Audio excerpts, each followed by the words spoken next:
When is it time to talk about it? After Sandy Hook, when 26 lives were took, the politicians shook their heads and said we shouldn't talk about it.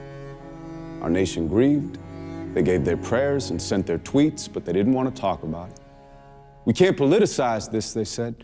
20 kids are dead, we have to lay them to rest before we talk about it. Like it was honoring their deaths more to once again ignore the very reasons, but we didn't want to talk about it. And you could take the rhetoric and switch the tragedy. I couldn't tell the difference, which is obvious insanity, but I was just as culpable for what I didn't do or say, because honestly, it hurt too much. I didn't want to talk about it. Well, now I want to talk about it. Private guns have killed more Americans since 1960 than all of our wars combined. Now, personally, that's a statistic that completely blows my mind. Or what about the number of our gun-related homicides? It's higher than any other developed country by 20 times. And that's not only crimes, because on the average, roughly 33,000 people every year lose their lives. If that was terrorism, we would lose our fucking minds. If that's not terrorism, we have lost our fucking minds. In fact, maybe terrorism should be redefined, because mass shootings have become a sign of modern times. When do we draw the line?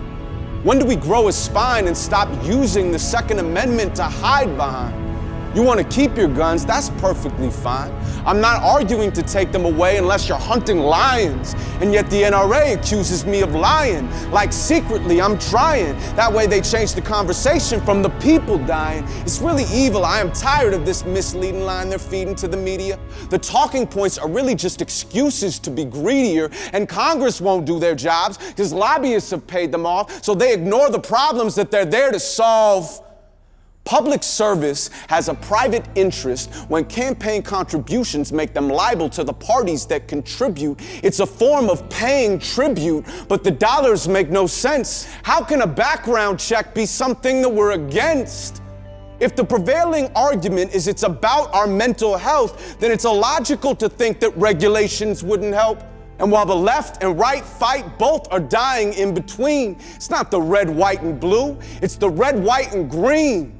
I can't take an open water bottle on a plane, but I can walk around Nevada with an AR-15. Can't you hear the children scream? Can't you hear the children scream? Can't you hear the children? Can't you hear them? Can't you hear them scream? You're on the wrong side of history. There is no in-between. When you look back in 20 years, tell me who you want to be.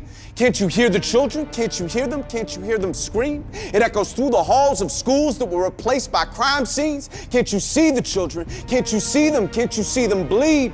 Can't you see their parents seeing them in each and every dream? When the news vans have left and they're left with quiet streets and private grief, but they can't leave, they can't leave, they can't leave. So they count the seconds, minutes, hours, days, and nights and weeks, dealing with a pain so deep that it's awake inside of sleep. It's in their bones and in their smiles and in their hair and in their speech, and in the morning they remember tears streaming down their cheeks, chest heaving from the morning. It's impossible to breathe, and at that point it doesn't matter what you once believed. We have let a special interest hold us hostage over greed, but it's in our hands, so why are we the ones that have to freeze? Don't move anything. Don't say anything. Don't do anything. Don't change anything.